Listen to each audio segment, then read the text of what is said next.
Tensions between Russia and NATO have reached their highest point in decades. The war in Ukraine has shaken global politics, dividing nations and raising fears of a larger conflict. But how did we get here?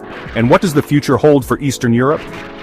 To understand the crisis, we need to go back to the Cold War era.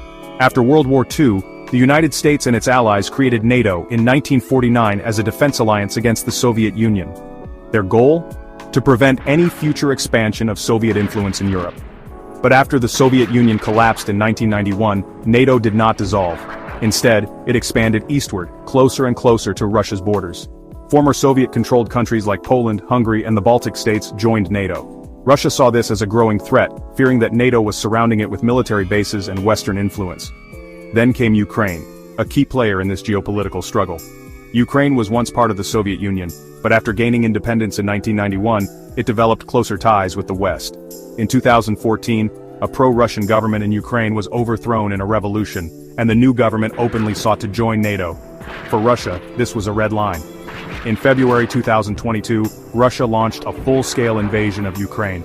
President Vladimir Putin claimed it was to protect Russian-speaking regions and prevent NATO from expanding further, but the West saw it differently, as an act of aggression.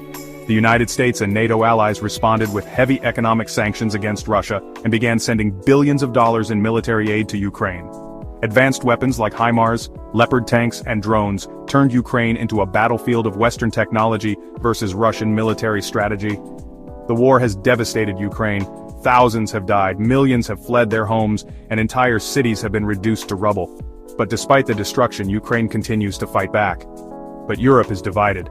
Some countries, like Poland and the Baltic states, want to stop Russia completely and push for more military action. Others, like Germany and France, believe in diplomatic solutions, fearing that a prolonged war could lead to economic collapse or even World War III. One thing is clear, Europe is now preparing for a long-term conflict. NATO has increased its presence in Eastern Europe, and countries like Sweden and Finland have abandoned their neutrality to join the alliance. So what happens next? Will Ukraine join NATO despite Russia's opposition? Will Russia escalate the war if it loses ground? Or will there be a peace agreement? Experts predict three possible outcomes. 1. The war continues for years, draining both Russia and Ukraine. 2. A ceasefire is reached, leaving Ukraine divided like North and South Korea.